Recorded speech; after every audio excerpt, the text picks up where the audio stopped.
Aujourd'hui, donc, puisqu'on est dans l'actualité des élections fédérales et à tous les niveaux des échelons départementaux, ligues, etc. Et comme c'est un sujet que je ne voulais pas traiter, c'est-à-dire parler de politique dans le sens partisan du terme, en fait, je vais changer la question en exprimant la question comme ça. Est-ce que faire de la politique, c'est faire du judo? D'accord. Alors, on peut soit dire faire de la politique, c'est faire du judo, soit dire faire du judo, c'est faire de la politique. Moi, je préférerais le deuxième concept. À savoir que si on prend la politique comme étant quelque chose qui s'adresse au public, en quelque sorte, qui s'adresse aux humains, d'accord ? Comment diriger les humains, comment orienter les humains dans l'esprit d'améliorer leur vie et leur existence, en quelque sorte. Le judo est fait pour ça. Le judo est fait pour permettre d'améliorer les différents éléments qui constituent le groupe afin d'améliorer le groupe. C'est-à-dire que si je prends X personnes, que ces X personnes se laissent aller à leur bas instinct, à leur rien de laudatif.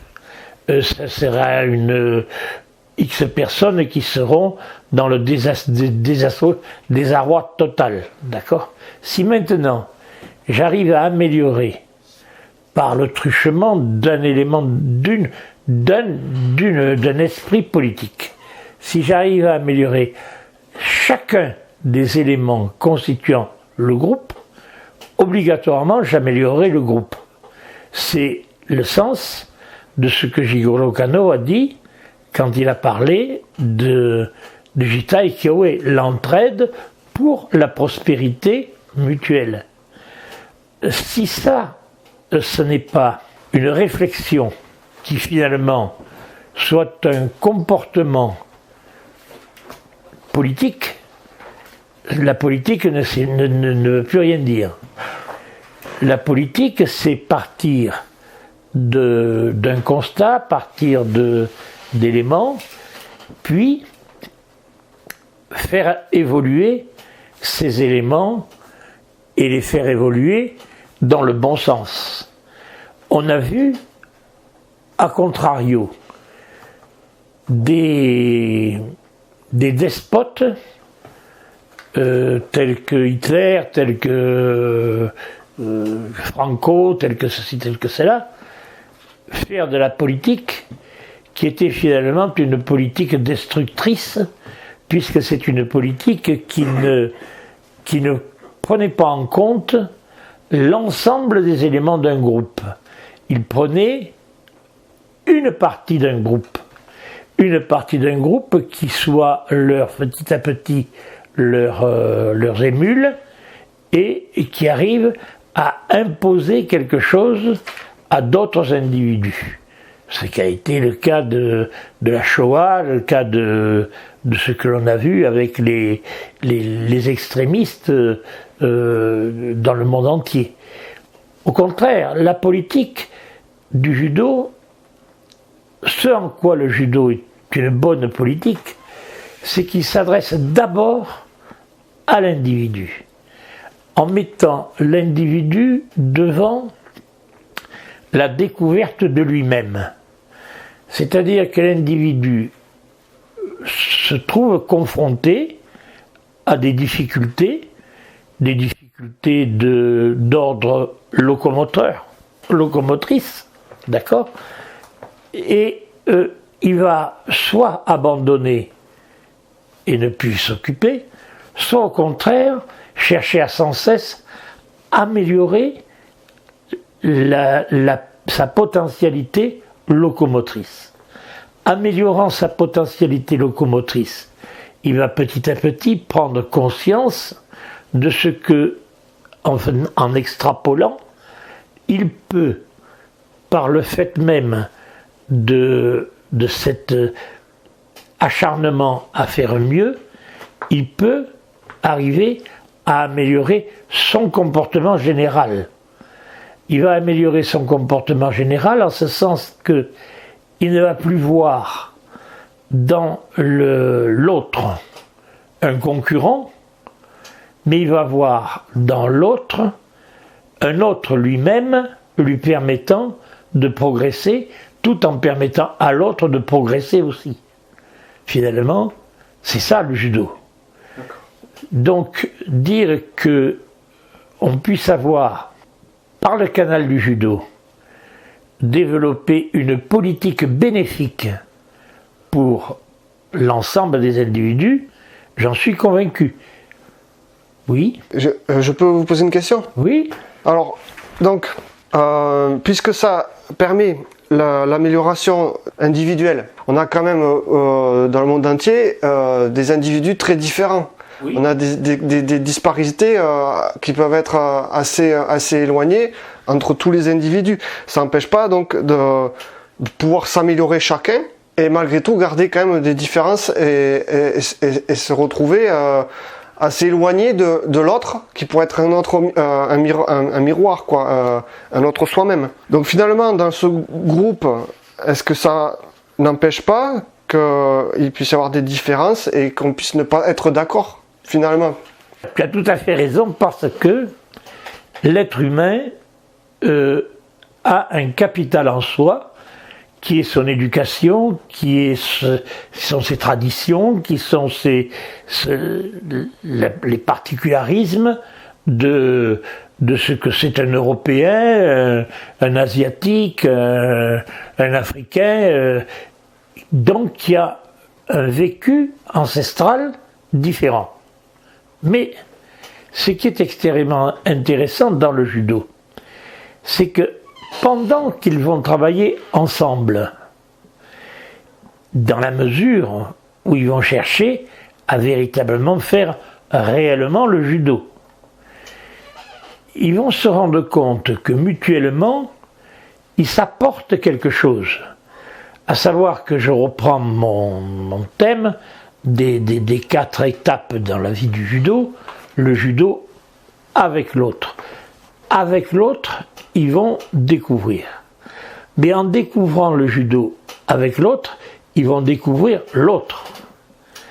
Et en apprenant à lire l'autre, ils vont arriver à tolérer l'autre.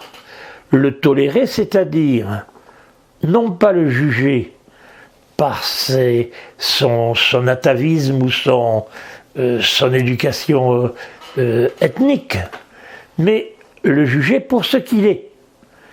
Et ensemble, ils vont créer quelque chose qu'est le judo. Donc, je pense, par exemple, je fais une digression, mais ce qui va faire qu'un homme et une femme vont créer un couple. Ils vont créer un couple parce qu'ensemble, ils vont construire quelque chose. Si l'un n'aime que la montagne, l'autre que la mer, l'un n'aime que les pommes de terre, l'autre que les haricots, autant de bêtises que je peux dire, d'accord? Mais s'ils sont véritablement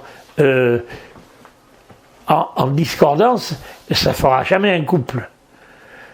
Maintenant, le jour où celui qui aime les pommes de terre apprend à aimer les haricots, et celui qui aime les haricots apprend à aimer les pommes de terre, là, ils vont ensemble construire quelque chose. Parce que l'un va apporter à l'autre. C'est dans la mesure où l'un apporte à l'autre que le judo est un ciment social. À savoir que si je prends conscience, le judo pour moi n'a pas de place dans l'imaginaire. Faire le judo, c'est constater ce qui est. Je constate que je sais faire Uchimata, ou je constate que je n'arriverai jamais à faire Uchimata. Si je n'arriverai jamais à faire Uchimata, je vais chercher à voir si je ne peux pas à la place faire Morote. D'accord? Donc, mais il y a quelque chose que je vais m'approprier. C'est quelque chose que je vais m'approprier, je ne vais me l'approprier que par l'intermédiaire de l'autre. Puisque je ne peux pas faire le judo tout seul. Me mettre devant une glace et faire des uchikomi, c'est joli, mais ça ne va pas donner de grands résultats. Uchimata, c'est plutôt pomme de terre ou haricot? Tu vois, bon, je cherche des images parce que... Mais je pense que bien comprendre le judo, c'est n'avoir qu'un souci. Créer un ciment entre les gens, entre les pratiquants. Là, peut-être que ça n'est pas toujours le cas de ceux qui gèrent le judo. Ils sont pris par différents éléments extérieurs, ils sont pris parce qu'ils ne prennent pas conscience de ce qu'est leur richesse. Et c'est la raison pour laquelle on a des résultats d'élections qui, quelquefois, ne sont pas merveilleuses quant au devenir du judo. Mais on sait une chose, c'est que ces gens-là ne resteront pas longtemps à la tête du judo et obligatoirement seront remplacés par d'autres. La meilleure des preuves, c'est que le judo existe depuis 2 siècles et qu'il n'est pas loin, il n'est pas près de s'éteindre. D'accord ? Alors pour moi, faire de la politique, ce n'est pas être politique. Parce que être politique, c'est faire en sorte que jamais personne ne puisse, comment dirais-je, me rejeter.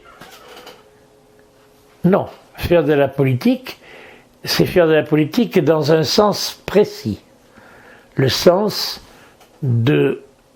d'améliorer la vie des êtres humains qui vivent à un moment donné, en un lieu donné. C'est ça, finalement, faire de la politique. Alors, il y a des bons et des mauvais politiciens. Ok. Bon, mais très bien. Je pense que la réponse je sais pas, tu m'as accueilli à froid? a été donnée. Oui. Ah, mais je l'ai prise à froid, la question. Je l'ai prise comme elle est venue et je me suis dit, bon, ben, c'est l'occasion d'en parler puisque c'est l'actualité avec les élections fédérales, tout ça. Et je pense que je voulais pas en parler, mais aborder comme ça, c'était parce que moi, c'est ça qui m'intéresse dans le judo. C'est que c'est un projet politique, en fait, quelque part. Oui, tu as raison, au bon sens du terme politique. Dans la façon dont on fait de la politique dans le judo, ça me fait un peu dégoûter l'activité, quoi. Non, là, c'est là qu'il faut que tu conçoives une chose.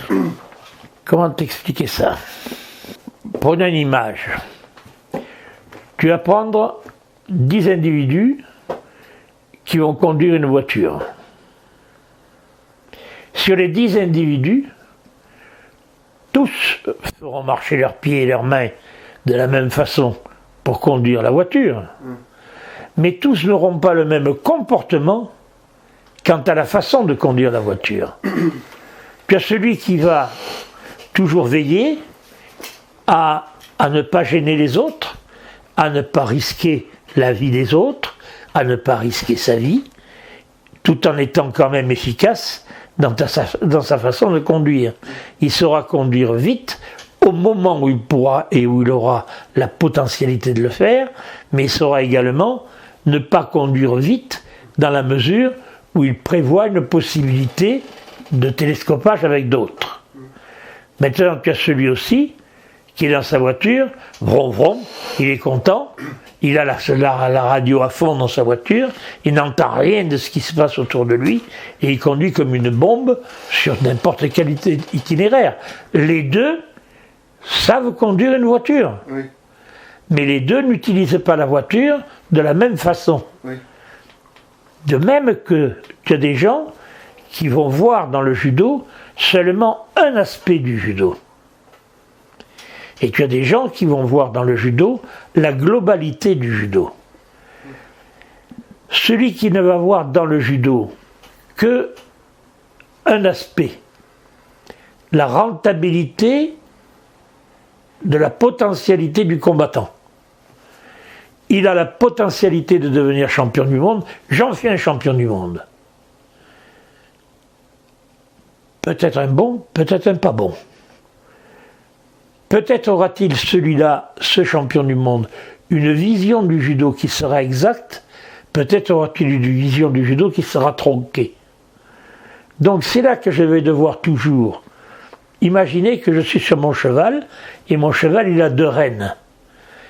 Il s'agit de savoir si moi, je vais guider mon cheval en tirant toujours sur la reine de droite, ou sur la reine de gauche, ce qui est le cas, je vais tourner en rond, ou bien si je vais savoir user des 2 rênes du cheval pour le faire aller dans le sens où je veux le faire aller. Et c'est là que le professeur de judo va avoir en main 2 rênes. Soit il n'utilise qu'une reine, et à mon sens, il passera à côté de la valeur politique du judo, quelle que soit la reine qu'il utilise, que ce soit uniquement la philosophie du judo ou uniquement l'aspect sportif du judo. Dans les 2 cas, il sera pas digne de faire le judo.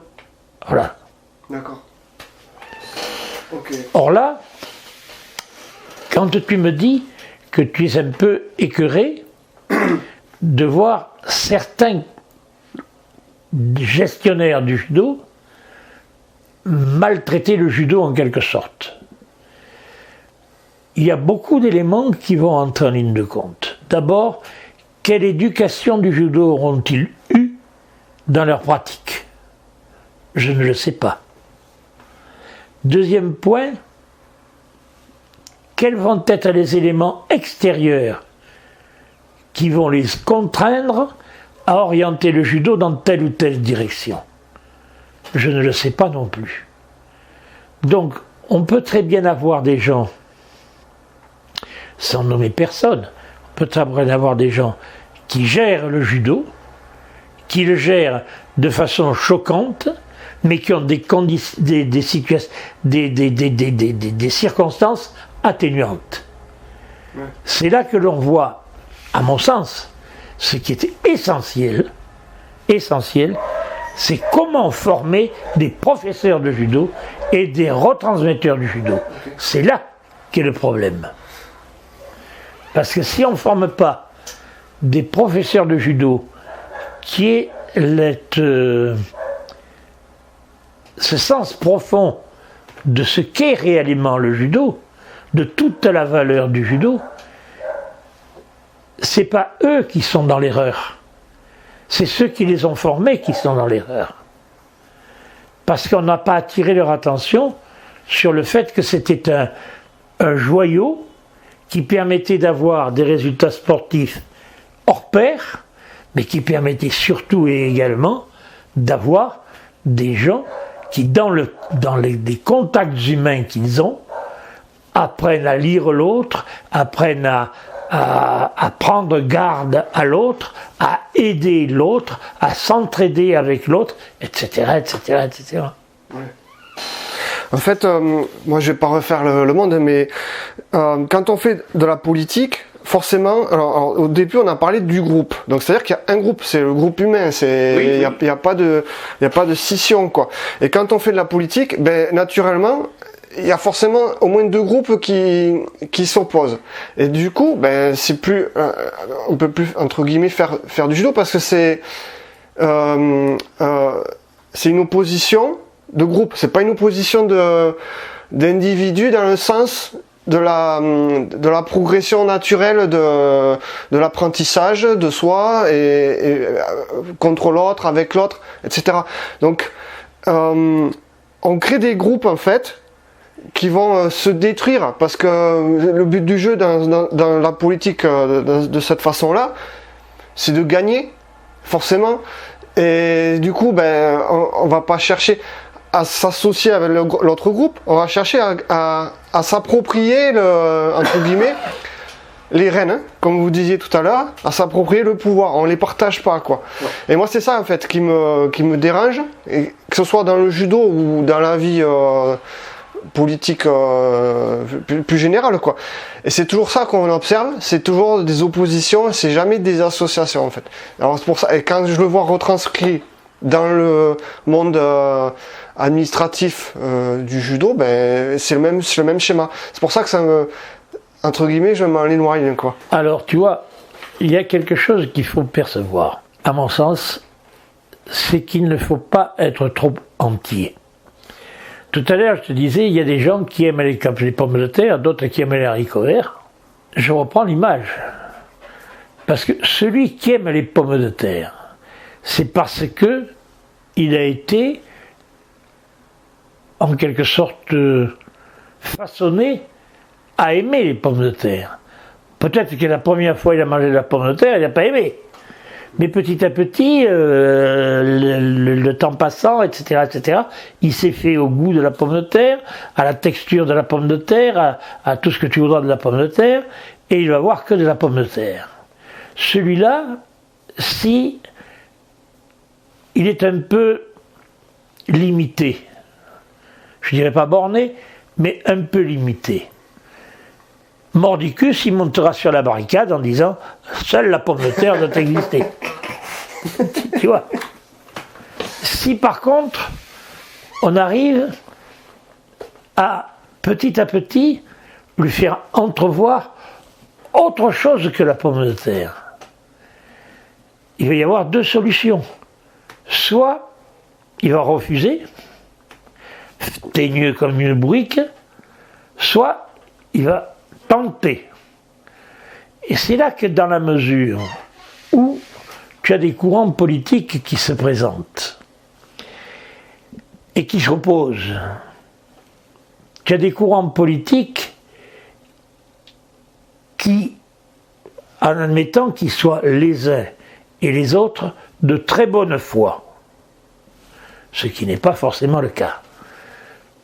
Tu as des courants politiques qui viennent de ce que les individus ont eu l'habitude de raisonner de cette façon-là. Et ils n'ont vu que cette façon de raisonner. Et puis tu en as d'autres qui vont avoir la curiosité de dire « Ben oui, ben je vais voir quand même pourquoi lui il dit ça et moi je dis l'inverse. Pourquoi il dit ça ?» Alors tu as celui qui va dire « Tu es un con » ou celui qui va dire « Ben oui, je vais essayer de voir dans le fond si à un certain moment il n'a pas raison. » Donc là, tu ne peux pas, humainement parlant, engager les gens à n'avoir qu'une vision de la chose. Tu peux prendre conscience, c'est là que je dis le rôle du professeur est déterminant. Prendre conscience dans ta retransmission que le judo, c'est quelque chose de totalement différent de la grammaire anglaise, c'est quelque chose qui est excessivement diversifié. Parce que plus tu auras de partenaires en judo, plus tu vas progresser en judo et plus tu vas avoir des contacts avec les autres.